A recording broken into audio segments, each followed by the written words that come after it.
हम सर्जरी बड़ी मेहनत से करते हैं। हम न्यूट्रिंग, स्पेइंग, ऑर्थोपेडिक्स, सी सेक्शन, इवन कोई भी कॉम्प्लिकेशन जब आती हैं डिलीवरी के अंदर तो हम माशाल्लाह सारी सर्जरीज यहाँ पे करते हैं और अल्लाह का शुक्र है सारी की सारी सर्जरी हमारी सक्सेसफुल होती हैं। अभी थोड़े दिन पहले हमने एक बुल मैस्टिफ डॉग है, उसमें से 11 उसके पप से सी सेक्शन से हमने सारी उसकी डिलीवरी कराई है, तो माशाल्लाह सारे हेल्दी। 11 बच्चे। अच्छा, पूरी टीम ही बन गई है तो। अस्सलाम वालेकुम नाज़रीन, निशानदेही पाकिस्तान से आपका होस्ट AQ शेख। नाज़रीन, आज हम बात करने जा रहे हैं डॉक्टर साहब से जो वेटनरी कॉलेज युवास यूनिवर्सिटी में प्रोफेसर हैं, और इनसे जानते हैं कि जो जानवरों को जो बीमारियां लगती हैं इस गर्मी के सीज़न में, कौन कौन सी बीमारियां, और इनसे जानते हैं कि इनका ये जो क्लिनिक है ये कितना कामयाब जा रहा है। अस्सलाम वालेकुम डॉक्टर साहब। वालेकुम अस्सलाम। डॉक्टर साहब, मुझे बताएं कि आप युवास यूनिवर्सिटी से आपका ताल्लुक़ है, तो एज आ वहाँ पे क्या आपकी जॉब है? मैं वहाँ पे असिस्टेंट प्रोफेसर हूँ और तकरीबन 10 साल तक हेड ऑफ डिपार्टमेंट रहा हूँ और वहाँ पे टीचिंग करता हूँ। लास्ट कौन से डिपार्टमेंट में रहे हैं? मैं department of anatomy and histology में। डॉक्टर साहब, मुझे बताएं कि ये गर्मी का सीज़न शुरू हो गया है, तो ये जो पेट्स को कौन कौन सी बीमारियाँ होती हैं, लागू होती हैं? जैसे डॉग्स, लोगों ने बड़े बड़े, मैंने सुना है महंगे जो हैं घर में पेट्स रखे हुए हैं, तो उसके बारे में बताएं। जैसे सर अभी गर्मी शुरू हुई है, सबसे पहले तो इनका टेम्परेचर शूट करता है, यानी 103, 104 पे जाता है। जिन लोगों ने अभी एयर कूलर्स और एयर कंडीशनर नहीं शुरू किए, उनके जितने भी डॉग्स हैं, कैट्स हैं, उनमें 103, 104 पे टेम्परेचर शूट कर जाता है, साथ में वॉमिटिंग और डायरिया शुरू हो जाता है। और जैसे ही सीज़न चेंज आता है, सीजनल चेंज जब होती है, तो इनकी एक बहुत टिपिकल बीमारी है, उसको बोलते हैं पार्वो, K9 पार्वो डिजीज़ है। उसमें शुरू ऐसे होता है कि टेम्परेचर शूट करता है, एनिमल वॉमिटिंग करता है, और उसके साथ सेकेंडरी स्टेज के ऊपर उसमें डायरिया शुरू हो जाता है, और वो फिर ब्लडी डायरिया शुरू हो जाता है, उसमें ब्लड आना शुरू हो जाता है। और ये वायरल डिजीज़ है। इसमें हम क्या करते हैं कि उसमें ड्रिपिंग शुरू कर देते हैं, सुबह शाम उसको ड्रिप लगाते हैं ताकि हम उसको रिहाइड्रेट कर सकें और उसका टेम्परेचर कंट्रोल कर सकें। 3 to 5 डेज़ का स्पैन होता है वायरस का।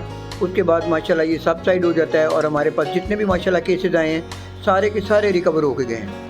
अच्छा डॉक्टर साहब, ये जो आपने पार्वो बताया है, ये जो पार्वो PARVO पार्वो, अच्छा मुझे ये बताएं कि ये जो आप बता रहे हैं कि ये तो बिल्कुल सिम्टम्स इंसानों वाले सिम्टम्स हैं कि आप बता रहे हैं उनको डायरिया में उनको वॉमिटिंग भी आती है, उनको ब्लड भी आता है और मोशन भी शुरू हो जाते हैं। जैसे इंसानों में कॉलरा होता है ना, जिसको हम हैज़ा कहते हैं कि थोड़ी सी डिस्टर्बेंस होती है आपके खाने पीने में, तो वैसे ही इनका भी है। इनको ये वायरस है, ये एयरबॉर्न वायरस है, और अगर किसी इलाके में एक भी एनिमल को होता है तो ये एयरबॉर्न वायरस है, हवा से फैलता है, तो वो बहुत जल्दी ये स्प्रेड करता है। और ख़ास तौर पे 2 से 3 महीने की उम्र के जितने भी ये जो पप्स हैं, उनमें ये बहुत ज़्यादा इसमें इसकी जो फ्रिक्वेंसी बहुत ज़्यादा होती है। अच्छा, पार्वो का इलाज क्या है उसके लिए? पार्वो में हम कोई मेडिसिन है? जी बिल्कुल, सुबह शाम ड्रिप्स लगाते हैं, उसमें अच्छे एंटीबायोटिक्स और एंटी सीरम लगाते हैं पार्वो का, वो IV लाइन लगा के, ब्रैनुला लगा के, तो वो फिर हम उनको सुबह शाम उनके अकॉर्डिंग टू द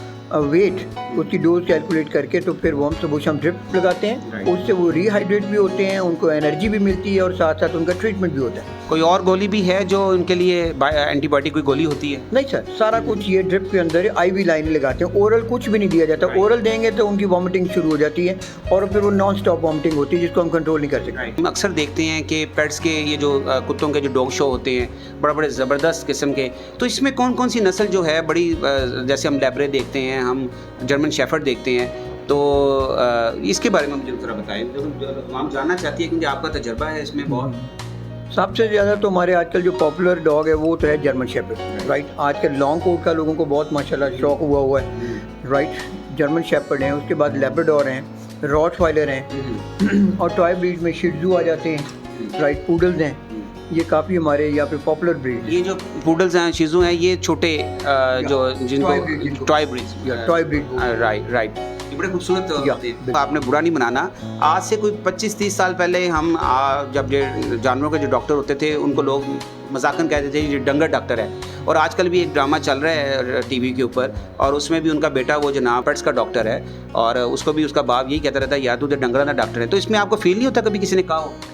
नहीं, लोग कहते हैं, लेकिन वक्त के साथ साथ देखें ट्रेंड्स चेंज हो गए हैं, एनिमल पॉपुलेशन इतनी बढ़ गई है, लोगों में अवेयरनेस इतनी आ गई है, और हमारे फील्ड की ख़ास तौर पे दूसरे मुल्कों की तरह यहाँ पे भी बहुत डिमांड है और बहुत इज़्ज़त की जाती है वेटनरी डॉक्टर की। लेकिन अगर कोई इसको कहना चाहे तो मेरे ख्याल में तो उसको कंडेम करना चाहिए। हमारी ये जो वेटनरी कम्युनिटी है वो भी मैंने देखा फेसबुक पे आजकल उस ड्रामे में भी कह रहे हैं कि ऐसा नहीं कहना चाहिए, डिग्रेड नहीं करना चाहिए किसी भी प्रोफेशन को, अपलिफ्ट करें और इज़्ज़त दें।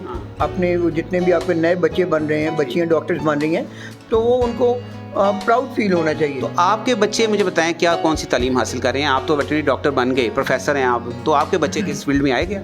मेरे दोनों बेटे, एक बेटी है और एक बेटा है। बेटी भी मेरी माशाल्लाह डॉक्टर बन गई है और बेटा मेरा सेकंड ईयर में है। दोनों को मैं तो इसी प्रोफेशन में लेके आया हूँ ताकि वो इसी में प्रोफेशन में प्राउडली लेकर आए हैं। या बिल्कुल। मेरी बेटी का MBBS में दाखिला हो गया था, लेकिन उसने उसको छोड़ दिया। उसने कहा नहीं बाबा मैं आपके प्रोफेशन में आना चाहती हूँ, तो उसने MBBS का दाखिला छोड़ के तो अपने वेटनरी प्रोफेशन में। ये बड़ी खुशाइन बात है जी। डॉक्टर साहब ने बताया कि इनके दोनों बच्चे, बेटा भी और बेटी भी, वो दोनों इसी फील्ड से मुंसलिक हैं और इसका मतलब है कि इस फील्ड में, डॉक्टर साहब इसका मतलब है कि इस फील्ड में इज्जत के साथ साथ पैसा भी है। जी बिल्कुल है, बिल्कुल। मेहनत करें तो हर चीज़ मिलती है। मलाल नहीं है ये कहने में कि नहीं, क्यों है मेहनत करते हैं लोग, बच्चे मेहनत करते हैं तो फिर पैसा कमाते हैं। डॉक्टर साहब ये जो सर्जरी होती है, क्योंकि मुझे आपके बारे में पता चला था, आपका क्लिनिक जो माल्टोन में है और ये मॉडर्न पेट के क्लिनिक के नाम से, माशाल्लाह कितने स्टूडेंट्स आपके अंडर काम कर रहे हैं इस वक्त आपके क्लिनिक में? क्योंकि आपके भी 2-3 क्लिनिक लाहौर में एग्जिस्ट करते हैं। इस वक्त हमारे 6 डॉक्टर हैं जी माशाल्लाह। उनकी डिफरेंट ड्यूटीज़ हैं, मॉर्निंग में, आफ्टरनून में, नाइट में, तो ये माशाल्लाह सारे काम कर। राइट। ये दवाई है जी बहुत अच्छी है। ये मेरियल MSD कंपनी ने इसको इसकी प्रोडक्शन है और हमारे मुल्क में ये पिछले 1-2 सालों से इंपोर्ट होना शुरू हुआ है। ये ब्रेवेक्टो। ये है क्या सर, ये करती क्या है? ये सर फ्लीज, टिक्स और जितनी भी ऑलमोस्ट ये स्किन की डिजीजेज हैं, अच्छा, उनमें ये बहुत इफेक्टिव है। एक ही गोली फॉर एवर। हमने बहुत कॉम्प्लिकेटेड केसेस में भी ये दी है, तो माशाल्लाह इसका रिजल्ट बहुत ही अच्छा है। अच्छा, ये टिक्स के लिए है और टिक्स, फ्लीज के लिए, और ख़ास तौर पे स्किन की जितनी भी डिजीजेज हैं, इनसे रिलेटेड जितनी भी पेट के अंदर, अच्छा, उसका बहुत ही अच्छा रिजल्ट है। कैट्स, डॉग्स के लिए है या ये कोई बर्ड्स के लिए भी है? नहीं, ये सिर्फ हमारे पास जो आ रही हैं ये डॉग्स के लिए। डॉग्स के लिए। डॉग्स के लिए। अच्छा डॉक्टर साहब, मुझे कुछ ऑडियंस को बताएं, परिंदों के बारे में बताएं कि बर्ड्स के बारे में। मकाऊ का बड़ा रवाज है, ग्रे पैरट्स का बड़ा रवाज है घर में, और एक वो वाइट कलर का वो होता है कोकाटू। तो सर इसके बारे में बताएं। लोगों को ये भी बड़ा रुझान चल पड़ रहा है घर में पेट्स पालने का, और वो जनाब बल्कि लोग इसकी ब्रीडिंग करवा रहे हैं बहुत ज़्यादा। बिल्कुल ऐसे ही है जी।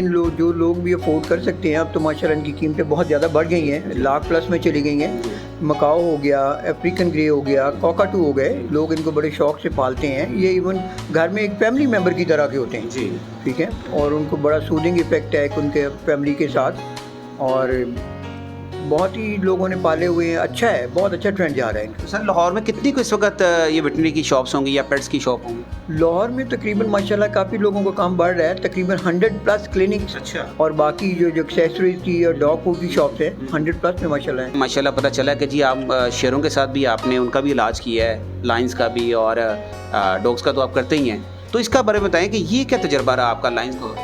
लाइन से बहुत अच्छा जी। वो भी है तो ज़रा एग्रेसिव ब्रीड है, लेकिन हमें उन्हें बड़ा कंसाइज करके स्क्वीज़ केज में डाल के तो उनको रेस्ट्रेन करके ट्रीटमेंट करते हैं। ठीक है, उनकी यहाँ पे माशाल्लाह ब्रीडिंग भी हो रही है।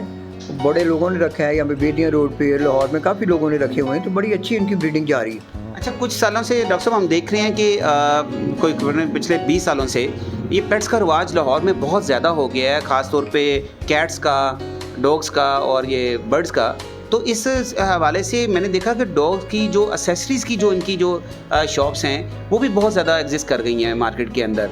मतलब इनके लिए भी बड़े ज़बरदस्त रिबन आ गए हैं, बड़े ज़बरदस्त इनके हट्स बने होते हैं। इनका जो मोशन करने का जो स्टाइल है वो, उसके बारे में कुछ बताएं मुझे। ज़ाहिर है वक्त के साथ साथ इनमें भी जिद्दत आई है।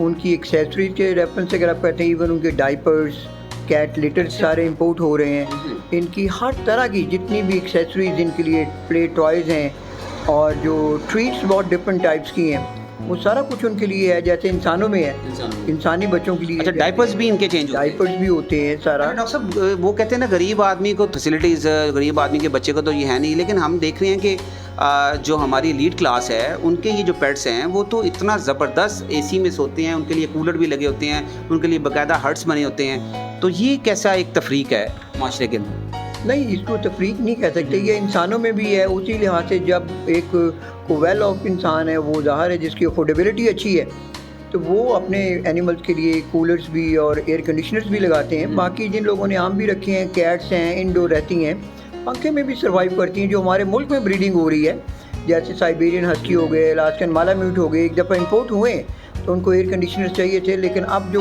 लोकल ब्रीड हो रहे हैं वो यहाँ पे क्लेमेटाइज्ड हैं, तो माशाल्लाह इस माहौल में रह लेते हैं। लेकिन साइबरन के लिए मस्त था कि उनके लिए, क्योंकि वो ठंडे इलाके से आए थे, तो उनके लिए। जी बिल्कुल। अच्छा डॉक्टर साहब, जाते जाते आपसे कहेंगे कि मेरे चैनल का स्लोगन है पाकिस्तान हमें तुमसे प्यार है, तो मैं पाकिस्तान कहूँगा, आप कहेंगे हमें तुमसे प्यार है, कैमरे की तरफ देख के। तो जैसे नाज़रीन चैनल का स्लोगन है पाकिस्तान हमें तुमसे प्यार है।